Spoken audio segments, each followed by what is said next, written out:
स्थान मैं कैसे उतारूंगा।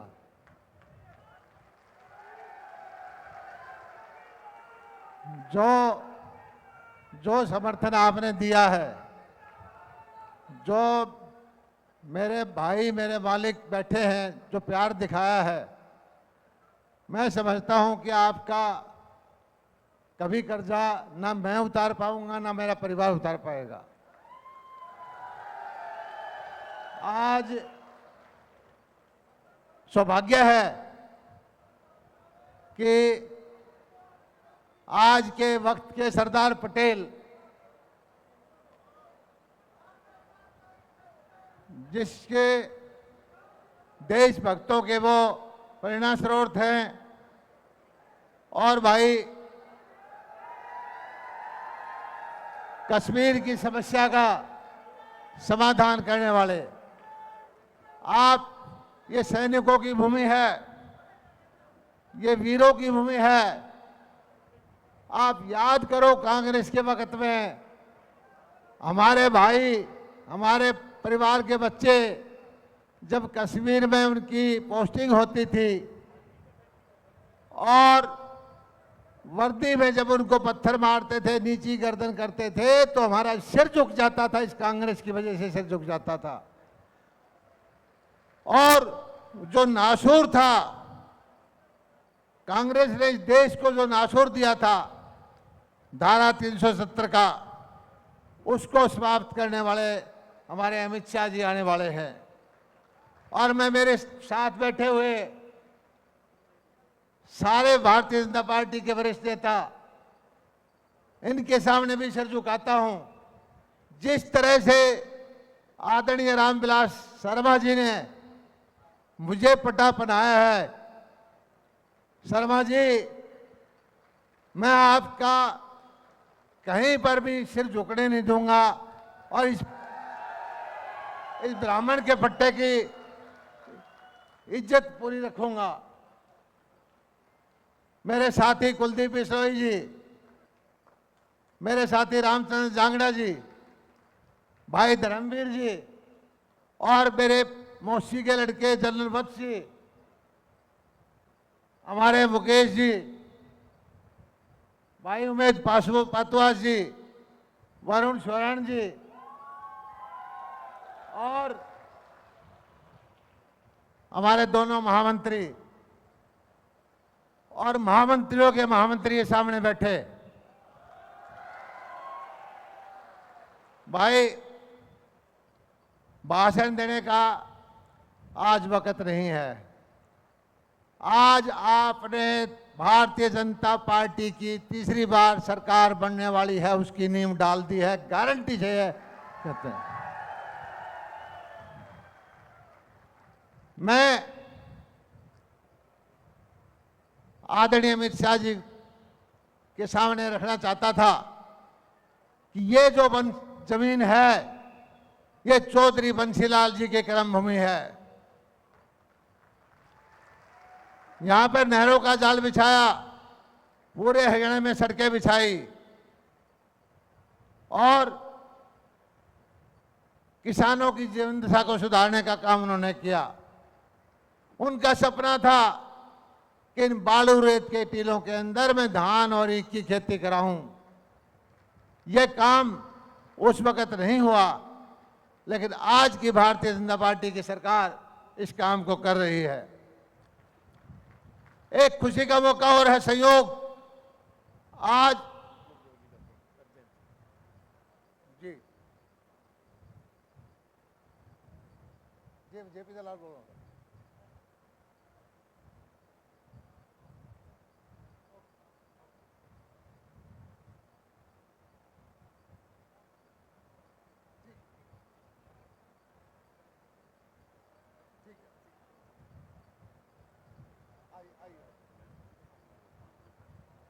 आ गए हैं साहब, 2 मिनट में आ गए, उन्हीं से बात हुई है। मैं तो एक चीज, आज सौभाग्य कोइंसिडेंस कि हरियाणा में तीसरी बार सरकार बनने की शुरुआत विश्व नेता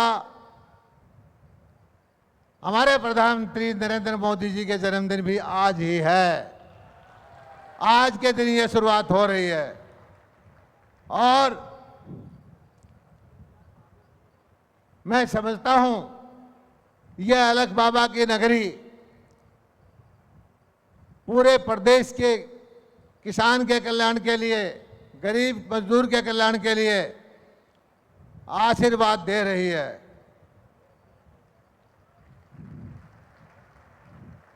एक चीज आपको बताना चाहता हूं मैं कि ये चुनाव खास करके दक्षिण हरियाणा में भिवानी वर्सेस रोहतक का है।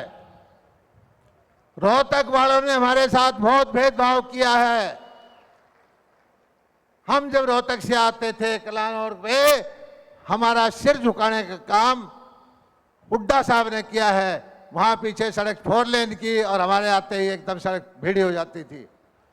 हमारा पानी खा जाते थे, हमारा बीमा मुआवजा नहीं मिलता था, हमारी नौकरी यहां नहीं मिलती थी। इसको गरीब के प्रतिभाशाली बच्चे, मेरिट वाले बच्चे की नौकरी नेता के रिश्तेदार उनके नजदीकी खा जाते थे। भिवानी का लोग इस भेदभाव को भूलने वाले नहीं हैं। आपने हमें 30 साल तक पीने का पानी नहीं दिया हुड्डा साहब। आपके वक्त में 2-2, 4-4 रुपए के चेक आते थे। हमारा बाजरा 800 रुपए नहीं बिकता था क्विंटल में, 2200 रुपए में हमारी सरसों नहीं बिकती थी। मैं तो एक चीज कहता हूं, आप मुझे 5 साल का और मौका दे रहे हैं, मैं आपके बच्चों के सपने पूरे करूंगा। मैं यहां खजूर की खेती कराऊंगा। मैं यहां किसान के बच्चे जो सपने ले रहे हैं कि वे विश्व के किसी भी देश के मुकाबले के सुख सुविधाएं लें, वो मैं यहां पर पूरी करूंगा। यहां पर मैं औद्योगिक क्षेत्र बनाऊंगा और धर्मवीर जी से मिलकर हम कोशिश कर रहे हैं कि एक सड़क सीधी निकालेंगे हवाई अड्डे पर। लोहारू से दिल्ली हवाई अड्डा 1.25 घंटे में होगा और दिल्ली का, गुड़गांव का उद्योगपति यहां पर कारखाने लगाएगा। जिन भाइयों को सरकारी नौकरी नहीं मिलती उनको घर से बुला के कहेगा कि आप आइए मेरे भाई, मेरे यहां काम करिए। ऐसा मेरा सपना है। मुझे भरोसा है कि जिस तरह से असंभव काम था यहां पानी लाने का, जिस तरह से यहां मुश्किल काम था 24 घंटे बिजली देने का, जिस तरह से यहां मंडी चलाना, किसान के खाते में पैसे देने का मुश्किल काम था, जिस तरह से यहां सड़कें बिछाने, नहरों को पुनर्निर्माण का मुश्किल काम था, जिस तरह से यहां बड़े बड़े प्रोजेक्ट आए हैं, वो काम हो गया। तो ये 2-3 काम तो आपके मैं 2 साल में निपटा दूंगा भाइयों। उसके बाद तो और कुछ सोचेंगे। मैं तो आपसे एक प्रार्थना करता हूं कि मैं आपका सेवक हूं, आप पे शासन नहीं करना चाहता, आपकी सेवा करना चाहता हूं। मालिक आप हो, सेवक मैं हूं। और मैं धन्यवाद करता हूं भारतीय जनता पार्टी के शीर्ष नेतृत्व का। उन्होंने हरियाणा के लोहारू हल्के पे विश्वास रखा है, आपके नेतृत्व पर विश्वास रखा है। अब आपने इतनी जोरदार नारे लगा करके अमित शाह का स्वागत करना है कि देश के अंदर कोई उसका मुकाबला नहीं कर सके। लोहारू का मुकाबला दुनिया में ना कोई कर सकता है ना कोई करेगा। जब अमित शाह जी आए, खड़े होकर के गुंजा देना, दिल्ली तक आवाज पहुंचा देना कि मोदी जी को पता चल जाए कि अमित शाह जी कौन से इलाके में गए हैं। ये वीरों की भूमि में गए हैं, किसानों की भूमि में गए हैं और आपको ये सारा एक आखिरी तक ये दिखा दे रहा है।